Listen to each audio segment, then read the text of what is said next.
Bonjour à tous, voilà, première vidéo, je vais vous proposer ce format de vidéo sur les bases du SEO. Alors, le petit gimmick, ça va être, vous n'avez pas les bases, nous allons faire simple, basique. En gros, nous nous sommes rendus compte depuis quelques temps maintenant que 90%, 95% même des sites qu'on nous demande d'analyser ont une défaillance, c'est un bien grand mot, SEO sur des choses très très basiques. Donc l'objectif, ça va être de mettre en place des vidéos pour vous aider à prendre les bonnes bases du SEO pour votre site internet. Ces bases, on va utiliser trois outils qui sont deux outils Google et un outil sur un serveur distant pour tester un peu les performances et pour avoir des indicateurs. Attention, ces outils ont une valeur de renseignement, ce n'est pas la fiabilité absolue, mais ça donne au moins des indicateurs. On va utiliser ces trois outils gratuits qui vont permettre de bien comprendre le site internet, les pistes d'amélioration. L'objectif ici, c'est vraiment sur quelques minutes de prendre conscience de ce qu'il faut améliorer, des points à travailler sur votre site internet pour commencer à grappiller quelques places en référencement naturel. Souvent on nous demande mais comment vous avez fait pour avoir des performances comme ça sur mon site. Ce que je dis à chaque fois, c'est qu'on a fait ce que personne ne veut faire parce que c'est un peu chiant, il faut le reconnaître, mais c'est aller dans le détail de certains éléments. Donc là, vraiment, c'est travailler sur 2 minutes où on va analyser la page, le fonctionnement et les premiers repères pour commencer à améliorer le positionnement. On a réussi, grâce à ça, à réussir à faire positionner des sites qui étaient en 5e, 6e, voire 20e page en première page. Alors attention, on n'est pas ici pour les concurrencer des sujets comme le crédit, l'assurance, les cartouches d'encre qui sont des domaines vraiment où il y a beaucoup d'acteurs, beaucoup d'argent en compte, où il faudrait mettre un petit peu de SEA pour avoir des ads Google, pour aller vraiment jouer des coudes. Là, on va faire des choses simples et compréhensibles.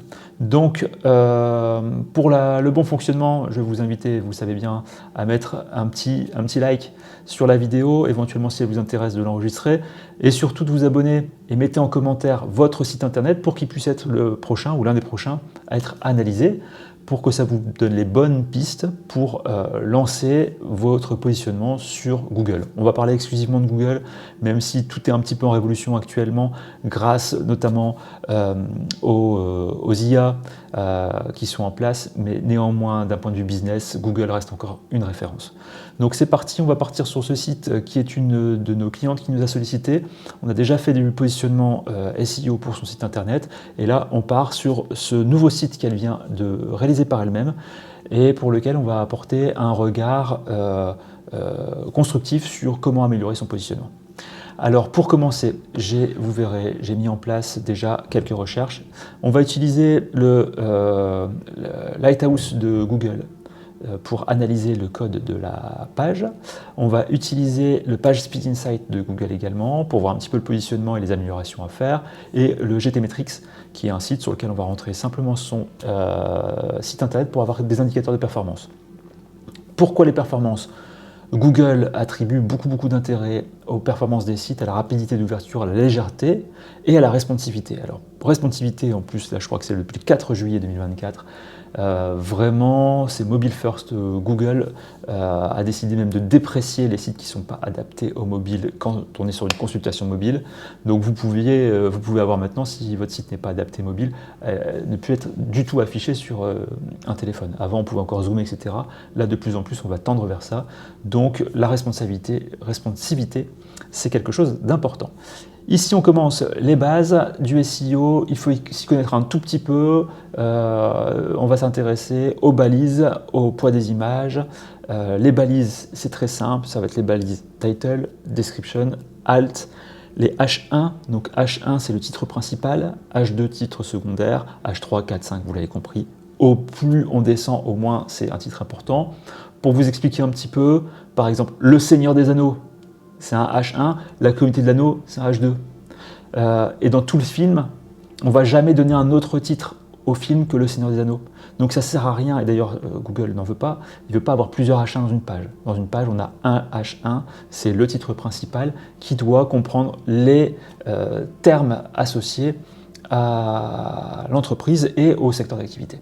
Donc ici c'est Julie Ourier qui est basée à Vambrochy, qui est naturopathe et qui propose via ce nouveau site de découvrir son activité. Donc on y va, c'est parti, je commence par une chose simple. J'ai fait ici l'analyse des performances grâce à Lighthouse que vous pouvez trouver très simplement en faisant clic droit, inspecter sur Chrome et venir ici tout au bout dans Lighthouse, vous lancez une recherche. Ici, ça a été fait sur mobile. On a une performance à 60, c'est-à-dire qu'on a un peu de temps de chargement au démarrage.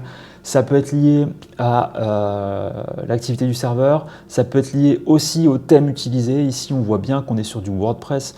Donc ça, on invitera Julie d'ailleurs à faire supprimer ces indicateurs WordPress parce que ça ne doit pas y être, premièrement. Ensuite, il y a certains thèmes qui sont un peu lourds. Donc là, c'est un peu compliqué d'intervenir sur le thème. On peut utiliser, si on est sur WordPress, des solutions comme WP Rocket qui vont nous permettre d'optimiser un petit peu la rapidité d'exécution du site. Et après, si on a un peu la main dessus, on va pouvoir augmenter un peu les performances, le cache alloué au serveur pour que ça réponde un peu mieux. Et gagner en performance. Mais aussi, il y a une chose importante, c'est des éléments qui sont un peu trop larges. Donc il faut faire attention de mettre les images de la bonne taille. Et aussi la quantité de scripts, parfois, on veut faire beaucoup d'animations, etc., beaucoup de choses de chargement. Et ça, malheureusement, ça ralentit l'ouverture du site. Et donc, quand on passe aux 5,3 secondes, idéalement, un site qui s'ouvre en 1 seconde 5, c'est très bien. Ici, on est sur la navigation mobile, on voit qu'on a les bonnes pratiques qui sont à 100%. C'est juste un indicateur. L'accessibilité, donc c'est pour les personnes qui pourraient être malvoyantes, par exemple, et qui voudraient avoir la lecture en audio. On a 88%, donc ça veut dire qu'il y a encore quelques pistes d'amélioration. Et en SEO, 54%. Alors ça veut tout et rien dire, mais ça veut dire qu'on a déjà des balises renseignées. Donc on va aller voir. On nous dit en gros que l'indexation de la page est bloquée. C'est normal, c'est un nouveau site. Donc il a fort probablement pour l'instant le TXT qui dit no index, en attendant qu'il soit publié, validé. Et les liens ne peuvent pas être exploités, donc il y a forcément dedans certains liens soit qui ne sont pas cliquables, soit qui pointent vers rien pour l'instant. Ça c'est la version mobile, on passe en version desktop, j'avais fait préalablement l'analyse. On a des performances en desktop qui sont un peu meilleurs dans le sens où on est un peu moins critique, du moins l'analyse est un peu moins critique sur le poids des images, le temps de chargement, etc. Et sur desktop, parce qu'on part du principe aussi que la connectivité aujourd'hui est fibre, et donc on a un temps de chargement de la page qui est bien plus court. On est sur les bonnes pratiques à 100%, très bien, ici toujours 54%, ça reste stable, dans le sens où les balises et les contenus sont plutôt fixes. Donc ça c'est pour le Lighthouse. Le page Speed Insight c'est assez important. On a à peu près le même fonctionnement que le Lighthouse, d'ailleurs on le voit au niveau du SEO et des bonnes pratiques. En revanche les performances, alors les performances c'est toujours à prendre avec des pincettes l'information parce que parfois c'est lié à une surcharge serveur, parfois c'est lié à votre connexion, donc ça peut varier. En revanche, on sait que de l'autre côté c'était 60%, c'était pas très bon, ici 30% c'est encore moins bon, il faut vraiment faire quelque chose à ce niveau. 80% en desktop, on reste un petit peu cohérent par rapport à ce qui était ici évoqué. Et pour confirmer tout ça, on va sur le GTmetrix, on voit qu'on a une performance qui est vraiment pas terrible, donc il y a une amélioration à apporter, que la structure est plutôt bonne, et donc on a une note à D qu'on aimerait avoir à A et tous les voyants ouverts, et on va regarder comment commencer à aller vers ce genre de choses. Je vais vous parler de 3 solutions, et je vais également utiliser une chose qui est intéressante ici, qui est une application Chrome que j'ai installée, qui permet de scanner un peu le contenu de la page et de révéler des choses intéressantes, notamment au niveau ici du title. Donc le title, c'est quand on fait une recherche sur Internet, c'est le titre qui va apparaître en dessous, en présentation du site Internet. Et la description, c'est les quelques caractères qui vont permettre de donner un petit résumé d'entrée au site Internet. On voit ici que la description est à vide, c'est-à-dire qu'on va laisser à Google le soin, d'après le contenu qu'il va comprendre dans la page, de mettre une description. Il n'aime pas trop ça parce que souvent, c'est pas suffisamment pertinent par rapport à ce que vous voulez dire sur le site. Donc, important, une description à ajouter. Si je ne dis pas de bêtises, on peut l'ajouter directement via WordPress dans la page générale réglage. Ou alors sur la page directement, qui est dans page page d'accueil. Voilà. On voit qu'il y a une chose qui est tout de suite alertante, c'est ici les headings. On voit qu'on a 6 H1. Je vous l'ai expliqué tout à l'heure, le H1 c'est le titre du film, Le Seigneur des Anneaux. Donc il doit y avoir qu'un seul H1. Le H1 doit comprendre l'information principale du site. En l'occurrence, ici, des informations proposées par une naturopathe pour gérer son énergie et gagner en vitalité. Donc, l'accroche, imaginez une vie où vous pourriez surmonter toutes ces situations. Il n'y a personne qui va rechercher ça sur Google. Donc, le H1, on s'est loupé. Julie Hourier, très bien, ça serait bien si on la connaissait, si elle était de notoriété, si elle était réputée. Effectivement, on mettrait l'accent sur son nom, son prénom, pour pouvoir la trouver facilement. Outils d'accompagnement, ça m'en dit toujours pas plus, ça ne m'informe toujours pas sur le métier, sur la spécialité et le service qui est proposé. Donc c'est un mauvais H1, sachant encore une fois qu'il doit y en avoir qu'un. Comment je peux vous aider? Témoignage, rendez-vous. Donc ici, très concrètement, il faut commencer par réaliser, à réfléchir à un H1 qui soit suffisamment explicite pour les internautes, qui puisse aider Google à nous positionner, à nous ranger, qui soit concurrentiel aussi pour aller jouer des coudes avec les personnes qui sont en place, et surtout, qui soient des termes qui puissent être recherchés par les internautes. En l'occurrence, ici peut-être accompagnement par une naturopathe.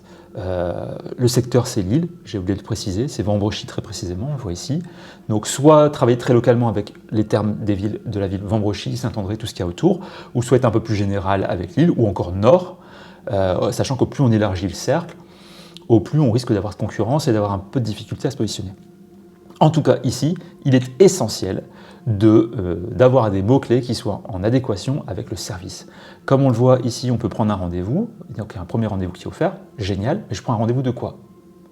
Je n'ai pas encore les indicateurs qui permettent de dire « je sais ce que contient ce site, je sais en quoi ce site va m'aider, et je vais trouver le reste qui va être intéressant ».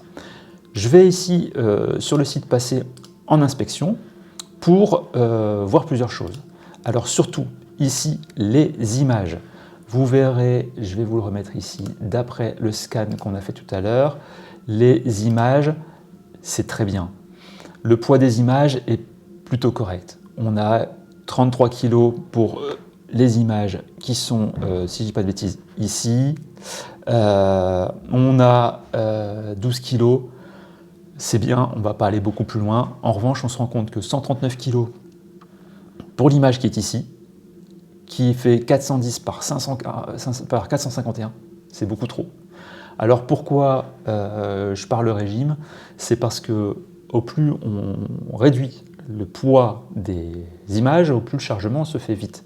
Donc aujourd'hui, on préconise sur les sites web de faire des fichiers WebP, le format développé, mis en place par Google. Alors pour les puristes, je suis désolé, je suis d'accord avec vous, le WebP dégrade légèrement les couleurs et les saturations des images. Mais pour les internautes, pour 99,9% des internautes, ils ne verront pas la différence entre le piqué de la photo initiale et le piqué rendu par le WebP. Et surtout sur le téléphone, ils ne vont forcément pas s'attarder à cette qualité-là. Donc on travaille sur un WebP qui va être un très bon médian. Grâce à un WebP, on va pouvoir gagner bien souvent 50, 60, 70% en poids de la photo. Hyper important, ce qui fait que sur ma page, tout à l'heure on a vu que sur mobile était un peu loin à charger, un peu longue à charger, et bien elle sera un peu plus rapide à charger. Donc déjà, je gagne des points Google. Donc on continue un petit peu ici. On a vu, il faut mettre un titre sur une page, très bien. Ça serait un bon titre, par exemple. L'endroit ici serait le titre, l'endroit approprié pour mettre un titre. C'est ce qui aurait dû être fait. Je vérifie ici.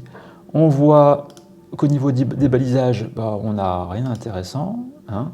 Donc soutenir et maintenir votre énergie et vitalité. Encore une fois, ce n'est pas le titre approprié, mais si on veut le mettre là, c'est là où doit se trouver le H1. Encore une fois, dans la hiérarchie, on va mettre le H1 avant le H2, qui est avant le H3, H4, etc. Des H2, on peut en mettre plusieurs, puisqu'il peut y avoir des sous-titres. Il faut penser vraiment sa page comme une rédaction. Donc j'ai un titre, des sous-titres, dans les sous-titres, des sous-sous-titres, etc. Tout à l'heure, on a vu également qu'on avait des sous-titres sur fatigue, stress, émotion, transition intérieure. Je ne suis pas sûr que ce soit des titres d'accroche. efficace pour faire venir les internautes. Dernier point peut-être pour cette page d'accueil, on estime aujourd'hui, ça fait des années qu'on dit qu'une page pour qu'elle soit bien référencée, elle doit comprendre à peu près 450 mots. Les dernières analyses, études faites par les confrères sur la toile visent plutôt à dire 1200 mots, c'est quelque chose de plus sérieux. Alors, je vous vois tout de suite venir, très bien, je vais demander à ChatGPT, à Gemini, à tout ce que je veux. Oui et non. Oui, c'est bien, ça me fait du contenu. Très bien, si je ne suis pas capable d'en produire par moi-même et de démarrer d'une feuille blanche.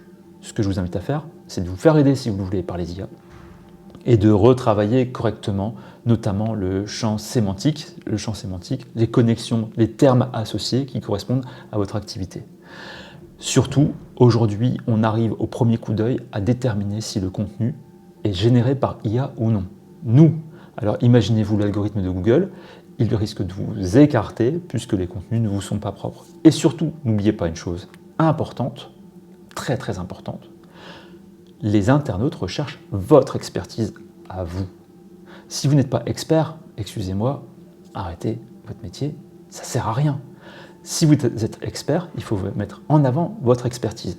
Une intelligence artificielle mettra en avant une généralité sur un métier, pas sur votre expertise à vous. Donc surtout, prenez le temps de reformuler correctement les contenus pour qu'ils soient vraiment en adéquation avec votre métier. Je regarde ici, on a bien des structures P, ça manque d'une chose qu'on voit ici, c'est de mettre en gras. Alors on va mettre en gras avec du strong ou du bold, avec la balise B dans le texte. C'est important de pouvoir mettre en gras les termes associés au titre et au sous-titre pour renforcer encore une fois l'impact de ces mots. Nous disons toujours ici qui trop embrasse mal étreint, ça ne sert à rien de mettre une quantité astronomique de mots-clés parce que vous allez perdre l'importance de ce que vous avez à dire. Donc ciblez sur 3 à 4, maximum 5 mots-clés votre site pour qu'il puisse ressortir correctement sur ces mots-clés et sur une localité. Dernier point, si je veux m'arrêter parce que j'avais dit que ça devait être court, il manque les balises alt aux images. C'est-à-dire, encore une fois, là c'est sur WordPress, quand je vais dans mon gestionnaire de médias, que j'importe une image, sur la droite j'ai plein de champs texte à remplir. Il faut les remplir et y mettre les mots-clés qui décrivent l'image et qui sont en lien avec l'activité. Hyper important, ce qui va donner en fait le champ alt et alt pour alternatif, c'est-à-dire que si pour une raison X ou Y, le serveur n'arrive pas à charger les images, il peut mettre un texte de remplacement. Donc ça aide à comprendre le contenu de l'image. Et Google s'en sert également pour comprendre les contenus de l'image. De plus en plus, il va comprendre les images maintenant avec la reconnaissance, mais depuis des générations web, on ne comprend pas ce qu'il y a dans les images, et donc il faut donner les indicateurs qui vont bien. Ici, le travers en fait de WordPress et des thèmes, c'est qu'en gros, on va vouloir mettre en gros, on va utiliser une apparence qui met du texte en gros, sauf que le thème va mettre la balise qui correspond en gros au titre. Et donc il faut aller modifier, il faut prendre un petit peu de temps, de dire bah non, je veux que ça ressemble à un titre, parce que esthétiquement j'en ai besoin sur mon site, très bien, c'est recevable, on peut l'entendre, mais c'est important, si c'est pas un titre, si ça ne renforce pas mon référencement, si ça ne précise pas mon activité, je ne mets pas la balise titre H1, H2, H3, etc. Voilà ce qu'on a pu voir. On a ici les liens qui sont plutôt corrects. Favoriser quand c'est possible, effectivement, l'ajout d'icônes en SVG. Donc SVG, c'est une manière d'avoir du contenu vectoriel, c'est des coordonnées de points, donc ça pèse rien. D'ailleurs, il y a la bibliothèque Google Materials qui est très bien faite pour ça, Google Icons. C'est le petit tips, vous pouvez aller sur le site et récupérer les SVG ou mettre les liens directement avec la fonte Google qui comprend tout ça. Le plan, on a juste une chose qui manque ici. Bon, on voit qu'il y a des traductions à faire encore, je vais arrêter. Des traductions à faire ici pour que ce soit propre. Le retour en haut, très très important. Et ce qu'on recommande aussi, c'est de mettre le reCAPTCHA Google pour éviter les spams. C'est-à-dire qu'on a un contrôle qui est fait en fonction de la réputation de l'IP, directement par Google. Ça ne coûte rien. c'est un petit script à intégrer et au moins ça vous évite de recevoir des spams sur les formulaires. On va terminer là-dessus avec une observation, je le refais ici, du site en version complètement mobile. Hop, pour voir un petit peu comment il réagit. Voilà. J'ai ici le menu burger qui s'est mis en place. Important, essayez de mettre des mots-clés directement dans les liens. Ici, à quoi s'attendre? Il n'y a personne qui va rechercher ça sur Google pour vous trouver. FAQ non plus, atelier non plus, stage non plus, à propos contact. En gros, ici, tous les liens n'apportent aucune valeur au référencement. Un lien doit comprendre la thématique abordée dans la page cible. C'est-à-dire qu'aujourd'hui, d'un point de vue métier, ces termes-là n'apportent aucune information. Il est nécessaire que ça en apporte. La responsivité, on voit que l'image est un peu tronquée. Peut-être que des fois, il faut ajuster son image pour avoir une meilleure visibilité. On a vu tout à l'heure dans les rapports qu'on n'était pas trop embêté sur la superposition parce que parfois, quand on passe en mobile, on peut avoir une superposition d'images ou de boutons. La zone n'est pas assez grande. Ça, c'est hyper important à respecter. Les avis, très bien. Attention, certains plugins sur les avis sont très gourmands en ressources et peuvent ralentir le site. On va faire une chose quand même pour aller jusqu'au bout, c'est qu'on va proposer de regarder une page supplémentaire au site pour aller voir le titre de la page. Et on voit ici « Consultation ». J'ai aucun mot-clé métier. Il est donc nécessaire de mettre, ici encore une fois sur WordPress, de mettre des mots-clés métiers sur les pages pour les identifier correctement sur les moteurs de recherche. Voilà, c'est tout pour cette vidéo que je voulais très concise. Je me rends compte malgré tout que je prends un temps fou parce qu'il est important de faire les choses correctement. N'oubliez pas, si le sujet vous intéresse, de vous abonner, de mettre en favori, le petit cœur, ça fait toujours plaisir, et surtout mettez en description le nom de votre site internet avec 3-4 mots pourquoi vous pensez que vous avez besoin d'un audit SEO pour votre site internet. Allez, à bientôt pour la prochaine vidéo. Ciao.